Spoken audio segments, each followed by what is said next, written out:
Llegamos, hermanos, al punto ya de iniciar nuestra clase de este día. Hoy es la quinta clase de evangelismo y vamos a estar mirando en qué consiste la gran comisión, como lo hemos estado mirando, analizando el punto al cual nos va a llevar a lo que el Señor quiere que nosotros estemos dispuestos a entregar.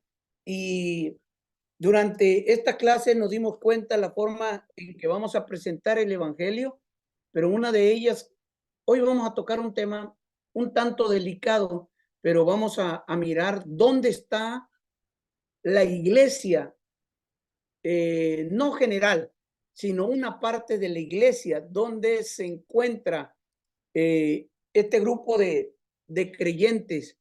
Y vamos a ver cómo nosotros vamos a lo que descubrieron en el camino a Romanos. Se dieron cuenta que al finalizar había que discipular. La grabación pasada, la clase pasada, se dieron cuenta también que había que discipular a las personas. Entonces, evangelismo no solamente es presentarle el evangelio y ya dejarlos ahí, sino que tenemos un compromiso. Entonces, el discipulado tiene que ir más allá del conformismo. No tenemos que conformarnos nosotros los creyentes con solamente asistir de vez en cuando a la iglesia o asistir cada domingo a la iglesia o un estudio sí, otro día no. Eh, Hay que discipular al creyente por una sencilla razón, hermanos, de lo cual es muy peligroso, de lo cual nosotros tenemos que aprender a escapar del lazo del cazador. La iglesia en sí, de la cual formamos parte usted y yo, la iglesia tiene una doble responsabilidad, que consiste primero en que debemos de vivir. ¿Vivir qué? Vivir el evangelio, vivir la palabra. Debemos de servir, de atender las necesidades, pero también debemos de testificar en el mundo. Las dos primeras partes del número uno, vivir y servir, eso está dentro de las cuatro paredes, eso está dentro de nuestra congregación, cómo nosotros nos vamos entrenando, no solamente para vivir la palabra, pero también para servir a nuestros hermanos. Una vez que nosotros aprendemos a servir a nuestros hermanos, es entonces cuando vamos a aprender a testificar en el mundo. Y el hecho de testificar en el mundo es donde se vive la palabra y donde también se sirve. Así que es una secuencia que tenemos ahí. Y el número dos de esta doble responsabilidad que tiene la iglesia, debemos evitar que el mundo nos contamine. No debemos de contaminarnos. Tenemos que mantener esa postura de estar separados para, para la gloria del Señor, el pueblo que se separa, dentro de evitar que el mundo nos contamine, nos va a llevar a una situación que tal vez algunos de ustedes es la primera vez que lo van a escuchar. Eh, no es un tema que se trata muy seguido, pero la iglesia, cuando no aprende a escapar del mundo, cuando la iglesia no aprende a servir, amados hermanos, la iglesia se va por la puerta falsa del escapismo y el conformismo, los cuales están prohibidos.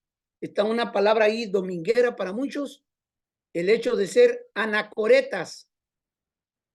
Anacoretas. Esto es algo que vamos a estar aprendiendo en estos próximos minutos. Que Dios bendiga a nuestro hermano Alubián, que ya está con nosotros, ya está conectado. Saludos, pastor, saludos a nuestros hermanos. Ya el miércoles, en esta semana, ellos van a ver esta clase, pues a todos ellos, a nuestros hermanos, les mandamos un cariñoso saludo ahí, la Iglesia de Dios, Auxilio Divino en Cuba, que Dios nos los guarde. ¿Qué son los anacoretas? ¿En qué consiste esto? ¿Por qué lo estoy trayendo ahora a la clase de evangelismo? Anacoretas, ustedes lo van a ver en la clase de historia de la iglesia. Cuando se estudia la historia de la iglesia, ahí se estudia a los anacoretas. Pero Hoy lo voy a hablar yo porque estoy comparando la iglesia de este tiempo con este grupo de personas, con los anacoretas. Voy a ir explicando y tenemos que ir aprendiendo en qué consiste el ser un anacoreta o vivir en un monacato o en un monasterio. Es a lo que me refiero cuando estoy hablando de los anacoretas. El monacato viene del griego de monachos y significa persona solitaria. Es la adopción de un estilo de vida más o menos ascéticos. Los ascetas están dedicados a una religión y la persona se sujeta a determinadas reglas en común. En varias religiones se encuentran formas de vida monásticas de los famosos monasterios, aunque sus características varían enormemente y entre ellas está, vean nada más, el budismo, el cristianismo, taoísmo, shintoísmo, hinduismo e islamismo, etcétera, etcétera, etcétera, donde se encuentran los monasterios o los monjes. De ahí he tomado esta parte para mirarlo y compararlo donde está la iglesia. Al miembro de una comunidad que lleva una vida monástica se le denomina monje. Se rigen por las reglas características de la orden religiosa a la que pertenecen y llevan una vida de oración y contemplación. Mucho tiempo para estar a solas en la meditación. Algunos viven como ermitaños, otros en comunidad, a las que se le llama monasterio. Voy a seguir hablando un poquito acerca de esto porque el monasterio también tiene su origen entre los cristianos. Algunos cristianos en los primeros siglos se retiraban para llevar una vida en completa soledad y pobreza.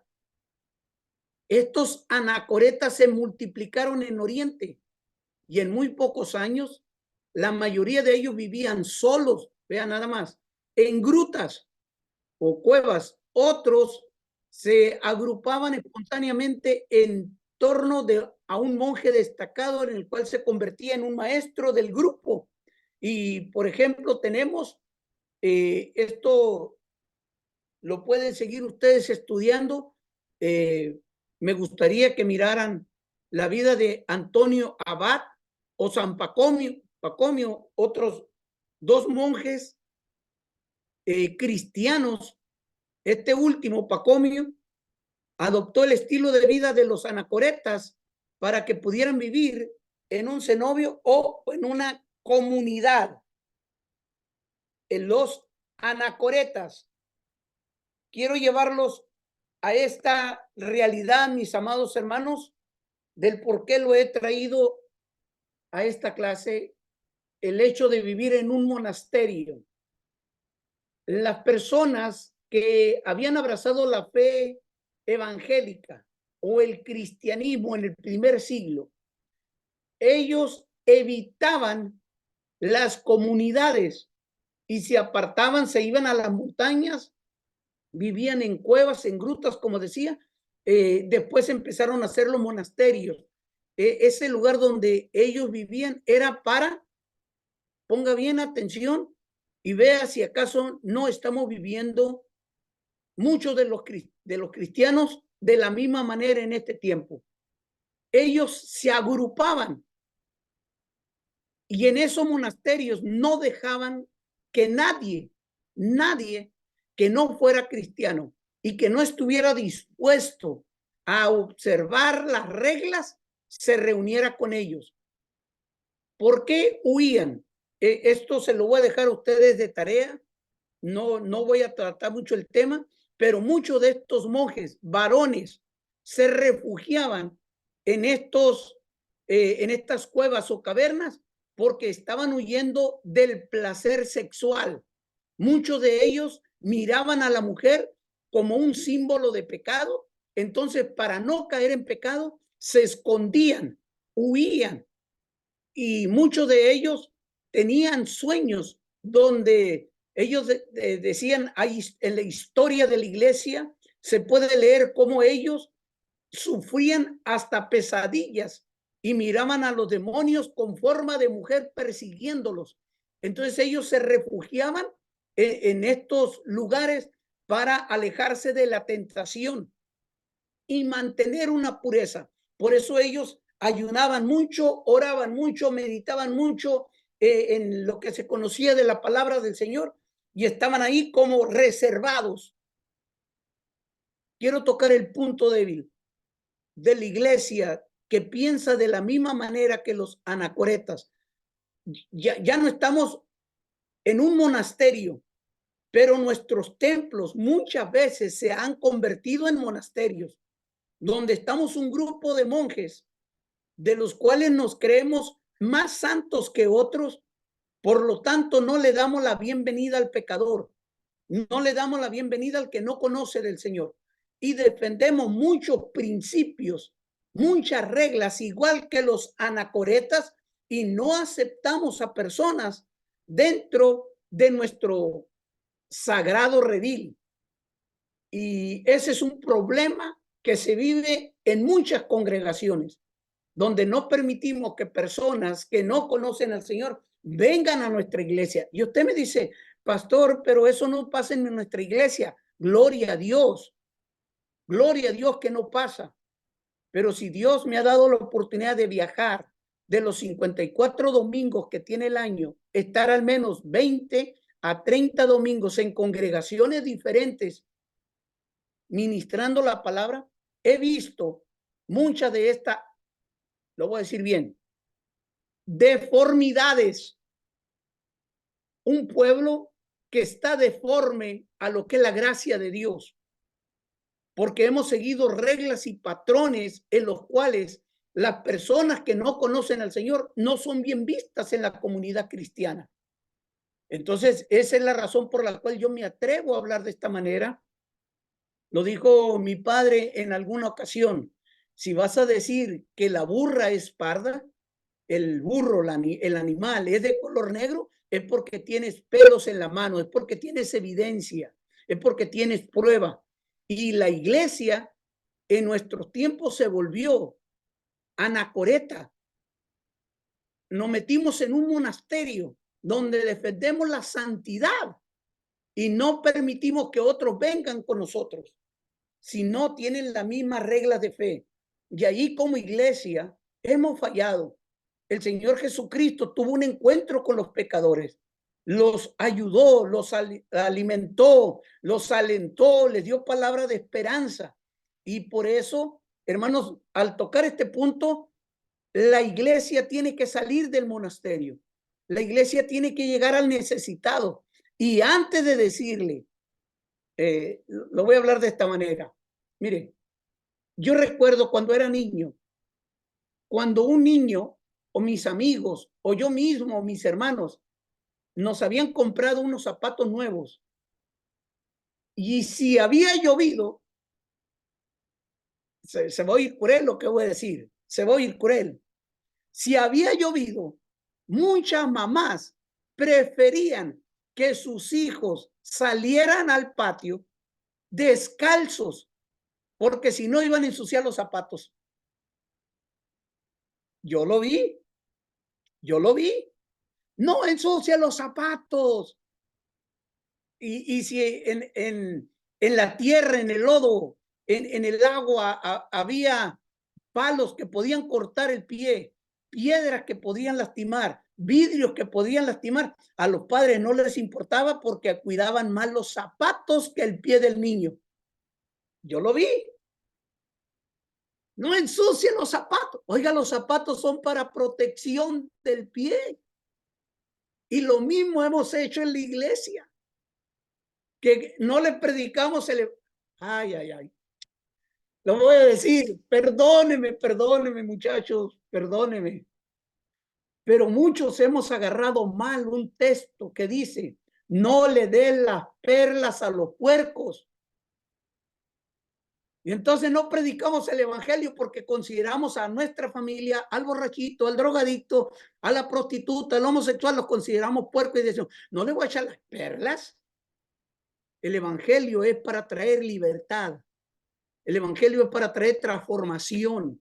El evangelio es para ser predicado, buenas nuevas, hermano. Y muchas de la iglesia, parte de la iglesia, del pueblo del Señor, se han convertido en lo que yo acabo de hablar. Que Dios nos perdone como iglesia, que Dios nos perdone porque el evangelio es para ser transmitido, es para abrazar a la prostituta, al homosexual, a la lesbiana, al drogadicto, al mentiroso, al chismoso, al adúltero, al que roba.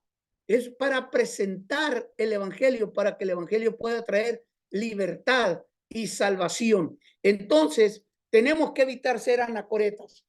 Otra de las cosas delicadas que voy a hablar ahora, la iglesia tiene que aprender a escapar. No podemos escapar de nuestra responsabilidad ni conformarnos con nuestra forma de vivir o con nuestra regla porque eso está prohibido. Mire, una de las cosas, no podemos conformarnos tampoco a lo que vive el mundo. Vamos a usar la palabra conformismo al hecho no de conformarnos y quedarnos tirados en una cama, no, de que estamos conformes con todo, sino cómo estamos adoptando la figura, la esencia de lo que estamos, con lo que estamos conviviendo. Vea, dice, no te hagas como lo hacen en la tierra de Egipto. Mire, si el mundo está rechazando al borrachito, no hagamos lo mismo, hermanos. Si ya nadie quiere a nuestro familiar, a nuestro vecino, porque es el drogadicto, no seamos parte de ellos. No hagamos lo que ellos hacen. Tenemos nosotros que poner por obra la palabra del Señor, los estatutos del Señor. Vamos a andar como Cristo caminó y tenemos que aprender a tener misericordia. Si ya el mundo está maltratando al mentiroso, hermanos, hay que tener misericordia. Y esto se trata de no ser conformista, de no conformarnos a como ellos lo hacen. También la palabra me dice, no te hagas como ellos.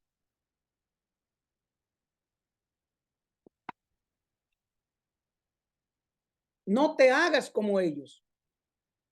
Ya el mundo rechaza a esa gente. Entonces, la iglesia tiene que ser un puerto seguro para el herido, para el lastimado.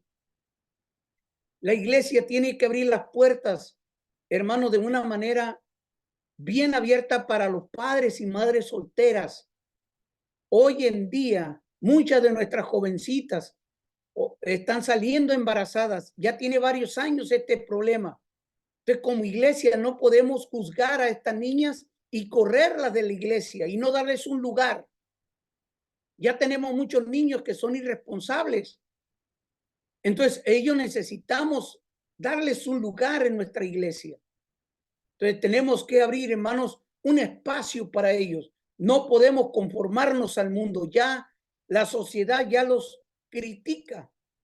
Nosotros tenemos que creer que no nos vamos a conformar a este siglo, que nosotros vamos a transformarnos por medio de la renovación de vuestro entendimiento. Tenemos que entender como cristianos, que Cristo vino a salvar, a rescatar. Él no vino a condenar. No nos corresponde a nosotros condenar a las personas. No nos corresponde a nosotros. Nos corresponde llevarle la palabra de vida. Y entonces nosotros vamos a renovar nuestro entendimiento. Ya no vamos a dejar de hacer lo que hacía la iglesia del pasado, donde defendieron la santidad, y espero no ser criticado injustamente por lo que estoy diciendo. Yo creo que debemos de vivir en santidad, creo que debemos de buscar la santidad, pero cuando la iglesia defiende la santidad más que presentar la misericordia de Dios a las personas, estamos fallando en llevar el evangelio. Esto es evangelismo. El evangelismo se va a llevar a la oscuridad. El evangelismo se va a llevar al que tiene hambre, al que no tiene esperanza. Entonces, renovemos nuestro entendimiento para que comprobemos cuál sea la buena voluntad, esa voluntad de Dios que es agradable y perfecta. ¿Recuerdan cuando Jesús quiso llegar a Samaria y los samaritanos no lo quisieron? Entonces hubo dos hermanitos ahí, dos discípulos que le dijeron a Jesús: Señor, ¿quieres que oremos y que caiga fuego del cielo y los queme a todos? Mire, se oye muy espiritual eso, se oye muy justo. Señor, te rechazaron. Señor, no te quieren. ¿Por qué no oramos que venga fuego? ¿Y qué le dijo el Señor? Ustedes están errados, porque el Hijo del Hombre vino ¿a qué? A buscar, a salvar lo que ya está perdido. Vino a salvar. Entonces, cuando nosotros aprendemos, hermano, a renovar nuestro entendimiento, que no son las reglas de nuestra iglesia, que no son las reglas que nosotros como hombres nos hemos impuesto, sino que la gracia de Dios va más allá de nuestras reglas. Hermanos, nosotros tenemos que aprender que si llega una mujer mal vestida a nuestra iglesia, no podemos criticarla ni sacarla. Tenemos que dejar que Dios obre en el corazón. Que si una persona llega borracha a nuestra iglesia, alcoholizada, hermanos, no podemos sacarla. Yo entiendo que es la casa del Señor. Entiendo que le debemos honra y respeto al lugar sagrado. Pero también debemos de entender que Cristo quiere salvar a esas personas. Entonces, no nos conformemos, hermanos, al mundo donde están maltratando ya a la gente. Para continuar con esta línea de pensamiento, tenemos que hacer un alto. Me gustó mucho esta imagen cuando la miré. Dejemos que las piezas del dominó sigan tumbando otras piezas. Hagamos un alto y veamos 4 tendencias, es de nuestro tiempo, que están amenazando a los cristianos. Quiero, antes de entrar a esas 4 tendencias, ¿habrá alguna pregunta, hermanos, de lo que he estado hablando o algún comentario? Adelante.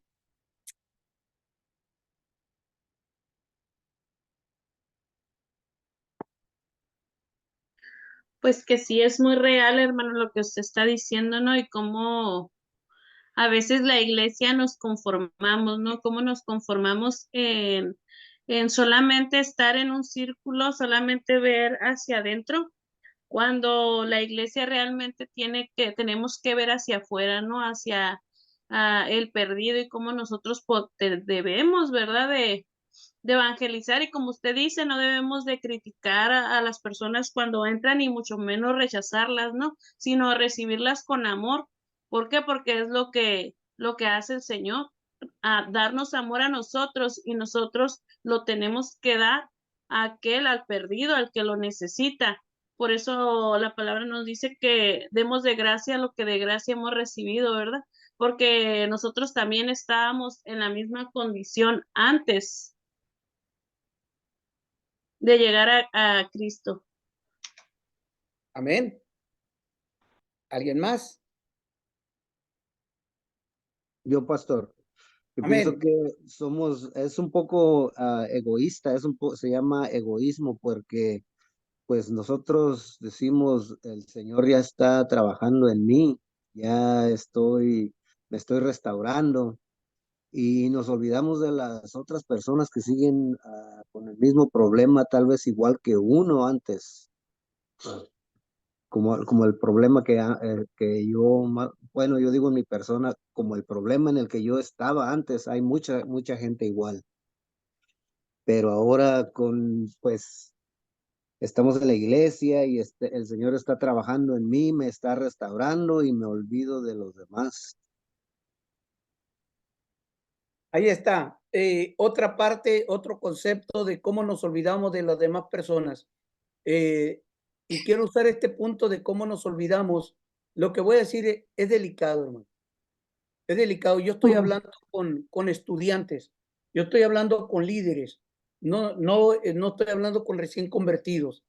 Y si algún recién convertido está viendo este video, porque se lo encontró aquí en el canal de YouTube, pues escuchen lo que voy a decir y espero que sea de bendición a tu vida. Mira, en la iglesia, voy a hablar de la iglesia, el cuerpo de Cristo. Viene una persona, la cual es víctima dentro de la iglesia de violencia. Vamos a, para no ser tan gráfico, no tocar, bueno, voy a tocar de una vez. Una persona ha sido violentada sexualmente en parte del cuerpo de Cristo, sea una hermana en la fe, una visitante en la fe, y fue violentada sexualmente. Mire, la iglesia en general, lo que he visto, se ha dedicado solamente a sanar a la víctima. La iglesia tiene muy buenos programas para sanar a la víctima. Lo mandan a consejería, la mandan a terapia.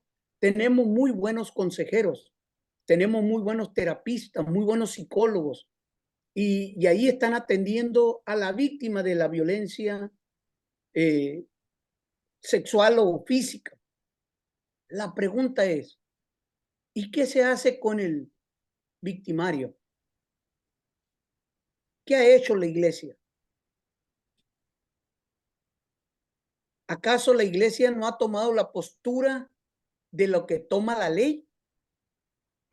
Que cuando toman a aquella persona, cuando la atrapan, la llevan a prisión al victimario, voy a usar la palabra, al violador, al golpeador, lo llevan a prisión. Y mire, la iglesia, si no es porque hay un ministerio en la cárcel para los que están ahí adentro, la iglesia, el cuerpo de Cristo, no busca a esa persona. Como que la misma iglesia se pone del lado de la víctima y no quiere saber nada del victimario. Yo tuve que ir a tomar un curso a una universidad cerca de donde yo vivo para aprender a cómo tratar al victimario.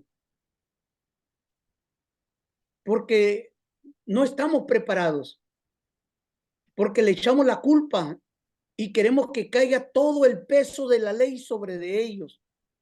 Y nos olvidamos que son almas. Nos olvidamos que por ellos Cristo murió. Y nos olvidamos de que como que ellos, allá en prisión, si allá lo alcanza el Señor está bien, pero a nosotros se nos olvida orar por Él. Se nos olvida buscarlo. Estoy hablando de un caso extremo. Pero ¿qué de nuestros hermanos en la iglesia que se equivocan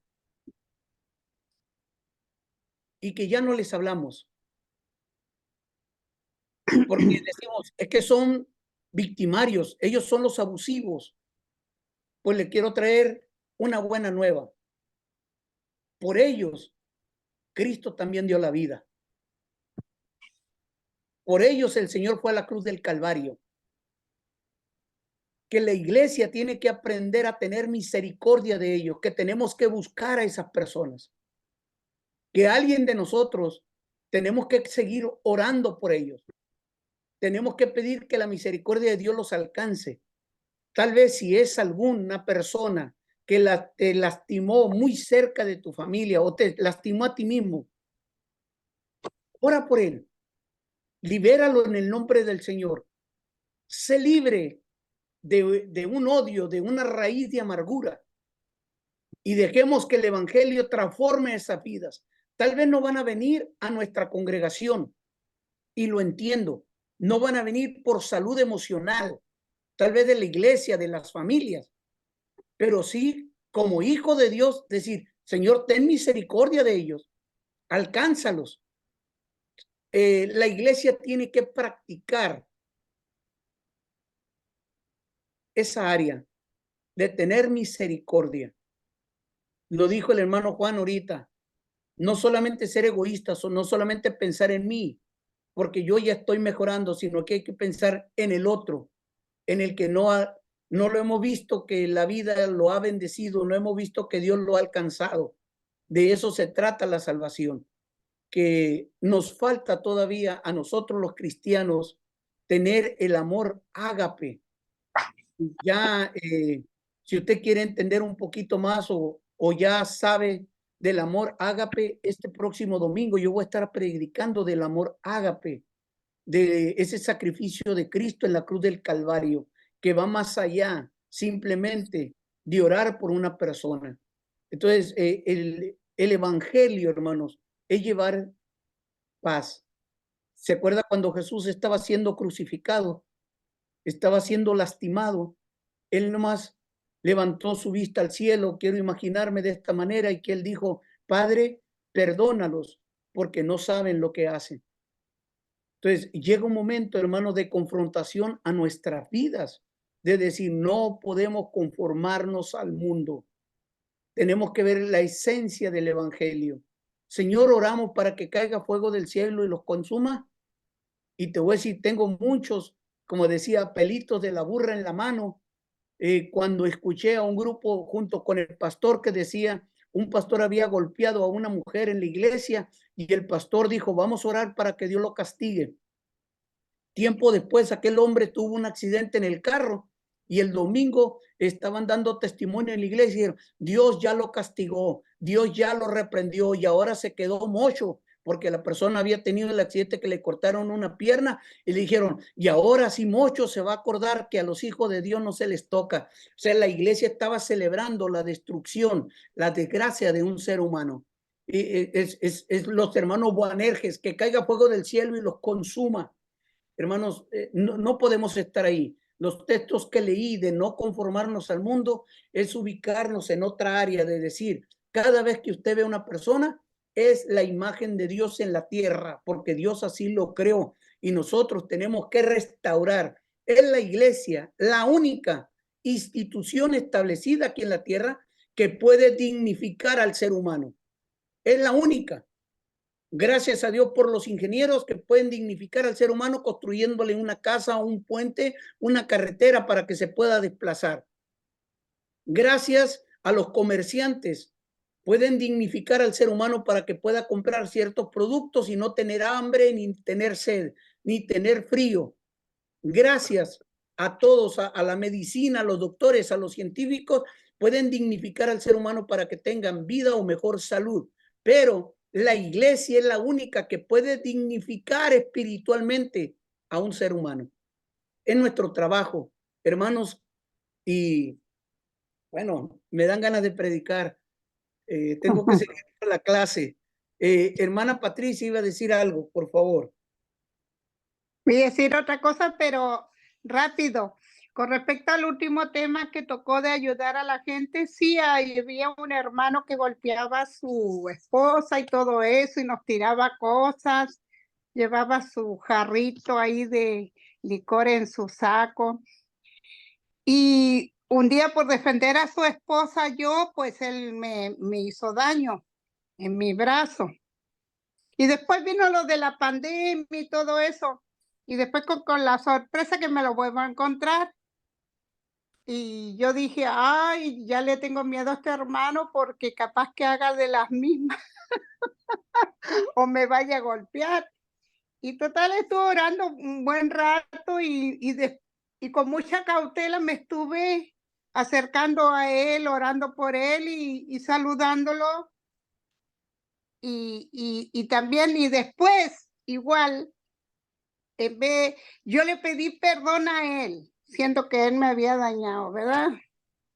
Para estar en paz. Ahora el hermano está bien y a muchas personas que hizo daño. Él también pidió perdón a muchas personas que hizo daño en la iglesia.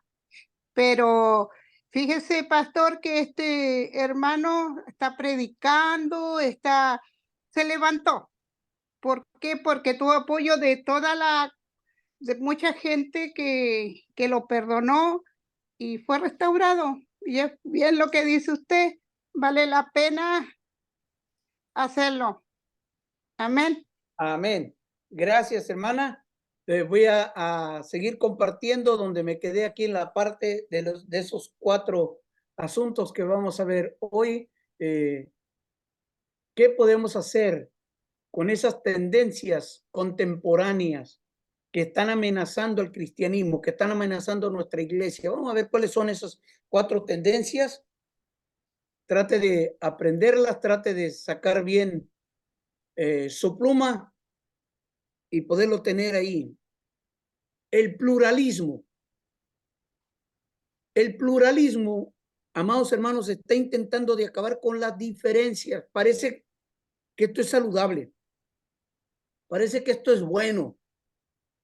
Empezar a decir que todos somos iguales. Ahí tenemos 2 grupos, uno del sí y otro del no. Y entonces el pluralismo trata de unir a estos 2 grupos. Suena bonito, hermano, pero esto está destruyendo a la iglesia evangélica. Porque la iglesia evangélica ha caído en esta trampa, en este lazo, donde queremos unirnos y pensamos que todos somos iguales. Y lo tengo que decir abiertamente, pero cuando usted ve la iglesia evangélica no puede decir, hermanos, que los testigos de Jehová son nuestros hermanos en la fe. No se puede decir. No podemos decir que la iglesia adventistas, los del 7º día, son nuestros hermanos en la fe, porque no son. Hay muchas cosas que nos hacen diferentes y no podemos decir, es que somos iguales. No, hermanos, no somos iguales. La iglesia cristiana tiene que aprender a distinguir y no decir que todos los caminos llevan a Dios. En esta teología, el pluralismo, lo vamos a ver, es una noción que cree que todas las religiones son caminos útiles para llegar a Dios. El cristianismo, el judaísmo y el resto de las religiones predominantes en el mundo occidental consideran que Dios es uno. Y tengo que decirlo abiertamente, hermano, porque soy ministro del evangelio, pero los judíos, el judaísmo, no son cristianos. No, ellos no practican nuestra fe. Ellos no creen que Jesús es el Hijo de Dios. Ellos no creen que Jesús es el Mesías. La iglesia adventista no cree que Jesús es el verdadero Mesías. Ellos siguen las enseñanzas de Elena White. Los mormones siguen otra doctrina. De hecho, los mormones creen que Jesucristo es hermano de Satanás. Imagínense usted. Entonces, no podemos decir que todos los caminos llevan a Dios. Y el pluralismo teológico enseña que todos, no importa a qué iglesia la persona vaya, un día va a estar en la presencia de Dios. Entonces, el pluralismo teológico en el cual nos impide evangelizar. Ya no evangelizamos porque ellos ya van a otra iglesia. Entonces, el pluralismo teológico dice Dios es uno, solamente que tiene otro nombre diferente y lo adoramos en formas diferentes. En otras palabras, cada religión de todas las formas suele denominarse a sí misma como una forma válida de acercarse al Señor. Vea nada más. Entonces, el pluralismo teológico nos impide evangelizar, porque sabemos que si una persona ya va a una iglesia, ya la dejamos en paz, por así decirlo. Decimos, no le podemos hablar de Dios porque ellos ya conocen de Dios, ya va a una iglesia. Pero el hecho de que vayan a una iglesia no quiere decir que son salvos. Entonces nosotros tenemos que conocer las iglesias, las denominaciones que predican la palabra de Dios. El pluralismo teológico está impidiendo que el pueblo de Dios ahora salga a evangelizar, porque el pluralismo y la moral se manifiestan de la manera de cómo nos comportamos en la sociedad y cómo convivimos con los demás. Ahí me gusta esta imagen porque siempre decían y la gente dice que tú y yo estamos locos y dicen, ellos seguían su moral. No es por obra para que nadie se gloríe. El mundo está lleno de personas buenas, personas nobles, pero la palabra de Dios dice que es necesario conocer a Cristo como Señor y Salvador de sus vidas. No hay otra forma, hermanos.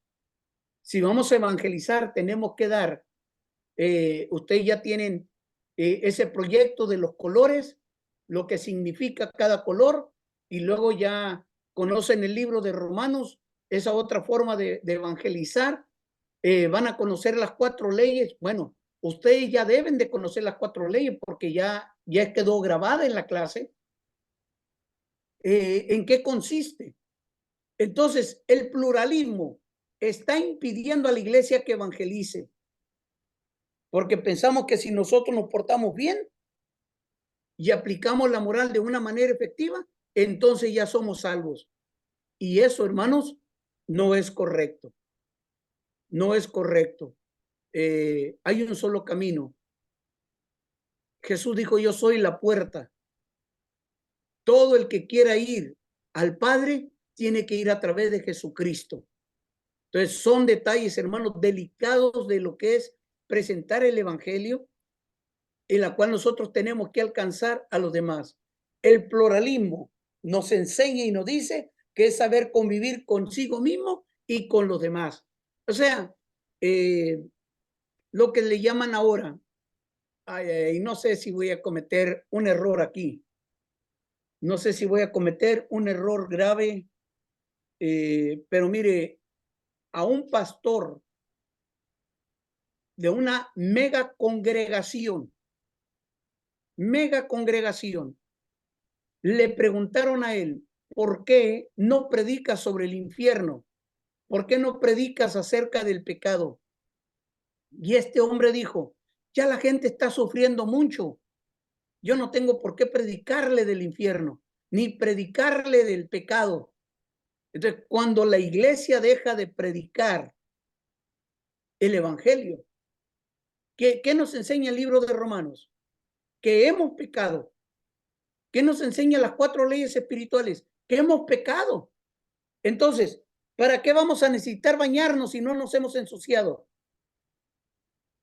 ¿Por qué vamos a comer si no tenemos hambre? ¿Por qué vamos a tomar agua si no tenemos sed? ¿Para qué no vamos a poner una chamarra, una chaqueta si no está haciendo frío? El evangelio por eso es, hermano, porque revela nuestra condición de pecadores, de que estamos perdidos, de que vamos camino a estar lejos de la presencia de Dios. Entonces, hoy en día se usa una frase, tenemos que ser políticamente correctos. Políticamente correcto. Ese es el pluralismo, hermanos, lo que nos ha alejado del evangelio, lo que nos ha alejado del evangelismo. Y nos hemos mantenido como iglesia, hermanos, en esa línea. La iglesia tiene que despertar, que tenemos que aprender a evangelizar. Mire, este es el pluralismo. Este anuncio comercial, yo le saqué una foto, si mal no recuerdo fue en Mexicali o en Ensenada. Ahí le tomé, no, lo arreglé, no tiene ni los teléfonos, no pide, no está la información. Pero mire, lo que dice esta forma de dar terapia, dice, sana tu vida, reconcíliate contigo mismo. La Biblia no dice eso. La Biblia dice, amístate ahora con Dios. La Biblia dice, venid a mí todo el que esté cansado y cargado. La Biblia dice, vengan y arreglemos cuenta. Si tus pecados fueren, etcétera, etcétera, etcétera. El pluralismo de hoy en día te pide que te reconcilies contigo mismo, que sanemos nuestra vida. Le dice ahí, libérate de patrones tóxicos, de los miedos, enojos, tristezas, heridas del pasado y ancestrales, codependencias, culpas, viejas creencias, etcétera, etcétera, etcétera. Y dice, perdona y perdónate, sé libre y vive libre. Hoy es muy fácil. Esto es lo que hace el pluralismo, que mientras estés en paz contigo mismo, todo está bien. Pero la Biblia nos va a llevar a que tenemos que reconciliarnos con Dios. No se trata de nosotros, se trata de arreglar nuestra vida con la presencia del Señor. Y esto es lo que ha impedido que la iglesia evangelice.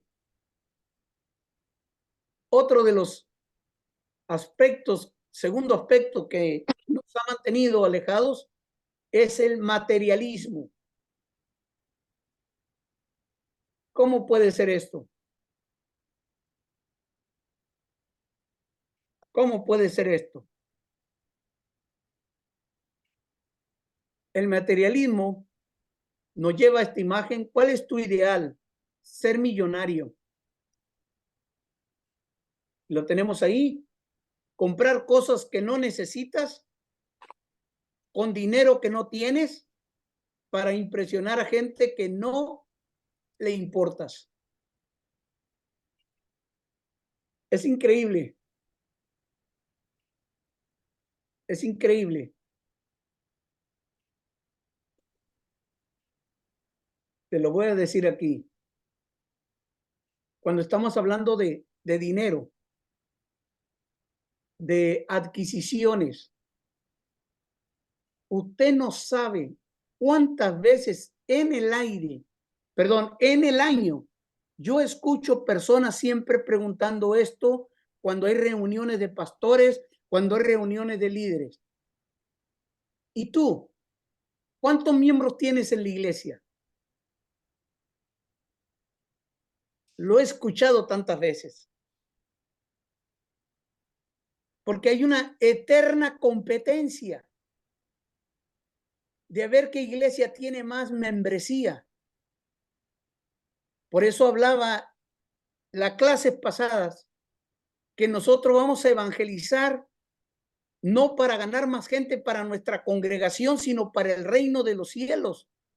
Porque en ese punto de adquisición, mire, yo entiendo que a Dios hay que darle lo mejor, lo entiendo perfectamente. Entiendo que hay que tener lo mejor que se pueda para honrar el nombre del Señor. Pero cuando entra la competencia, hermanos, de que yo me quiero ver bien, de que yo quiero la mejor casa, yo quiero el mejor carro, yo quiero el mejor ahorro, y no tenemos para compartir, para evangelizar, ahí es donde está el problema. O sea, que tú manejes el mejor carro, gloria a Dios. Que tú manejes y vivas en la mejor casa, gloria a Dios. Que tú uses la mejor bolsa, la mejor cartera, que tenga lo mejor, gloria a Dios. Pero si tú no tienes para ofrendar, si tú no tienes para cumplir con tus deberes financieros en una congregación, ahí sí, hermanos, ahí sí estamos mal. Porque en la iglesia no vamos a tener para comprar folletos, no hay dinero. Y yo no puedo dar. El hecho de adquirir cosas es algo que nos impide a nosotros evangelizar. Porque toco el tema nuevamente, como lo dijo el hermano Juan, estamos enfocados en nosotros mismos, en mi casa, en mi familia, pero no somos capaces de apoyar la obra del Señor para que el evangelio siga siendo predicado. Entonces, es ahí donde la iglesia, hermanos, también ha tenido un estancamiento porque ha comprado cosas que no necesita con dinero que no tiene. Si no, pregúntele a las tarjetas de crédito, pregúntele a lo que está pasando en Estados Unidos, las famosas bancarrotas, y tratamos de, hermanos, de salir adelante. Que Dios nos ayude, hermanos, para que no nos estanquemos en esta área. Y aquí la tercera, hermanos, la tercera es el relativismo ético. Eso también, hermanos, no deja que la iglesia evangelice. Porque pensamos, tú tienes la verdad, yo tengo la mía. Sigamos adelante. Este concepto del relativismo ético apunta básicamente a eliminar cualquier posibilidad de lo absoluto. O sea, nada es absoluto, la verdad no es absoluta. Según esta corriente de pensamiento, nada es totalmente absoluto y todo depende del punto de vista con el que se mire. ¿De qué trata este asunto? Todos los caminos llevan a Roma. Todas las doctrinas salvan. Todas las personas que vayan a una iglesia son salvas. Hermano, eso nos impide evangelizar. Y no estoy diciendo de ganar gente para nuestra iglesia, sino ganar gente para el reino de los cielos. Hay una sola puerta, hermanos. Hay una verdad absoluta. Te guste a ti o no me guste a mí. Hay solamente un camino angosto. Hay solamente uno que murió en la cruz del Calvario. No es el que hizo la iglesia de los mormones, no es el que hizo la iglesia de los adventistas, no es el que hizo la iglesia de los católicos, no es el que hizo la iglesia de los budistas. Amados hermanos, hay solamente un camino, no hay otro. Nadie puede ir al Padre, dijo Jesús, si no es por él.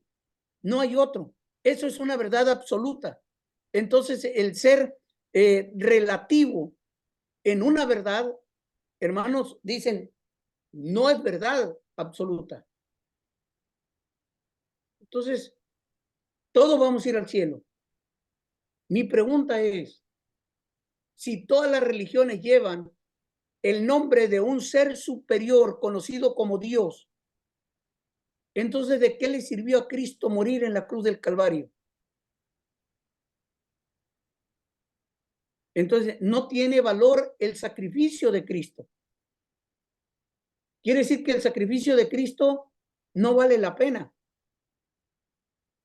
Porque si yo puedo ser salvo por la sabiduría del budismo, si yo puedo ser salvo por practicando la guerra santa de Mahoma, si yo puedo ser salvo sacrificando a mi hijo como lo hacían los aztecas, los mixtecas, entonces, ¿de qué sirve que Cristo haya ido a la cruz del Calvario? Mi pregunta nuevamente, el adventismo, el adventista sale a predicar la palabra, pero para ellos no existe el infierno. No existe.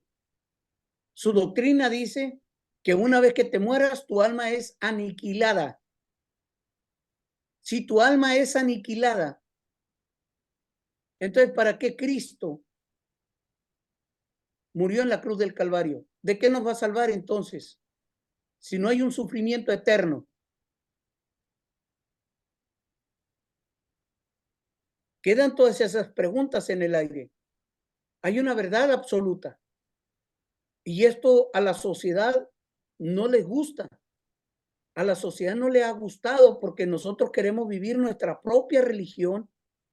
Entonces, eso nos impide a nosotros evangelizar. Porque decimos, él tiene su verdad, yo tengo la mía.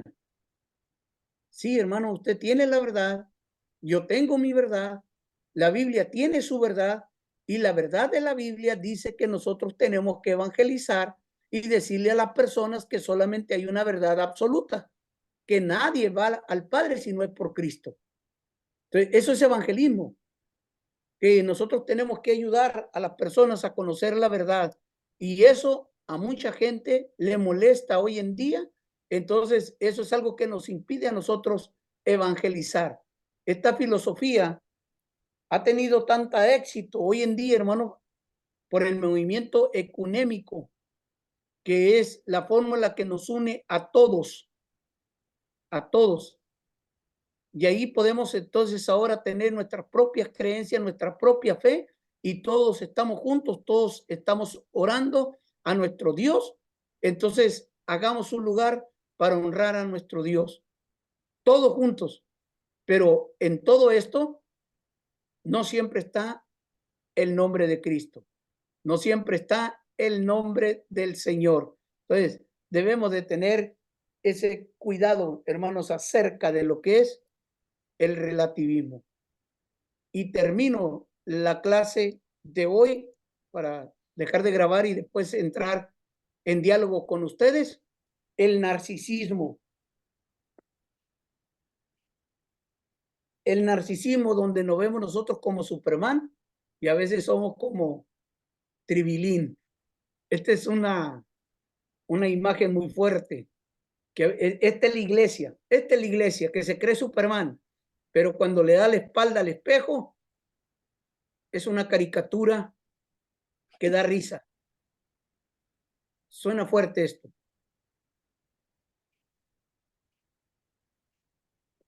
Yo soy parte de la iglesia, hermanos. Yo no critico a la iglesia a la cual yo voy, en la cual yo predico.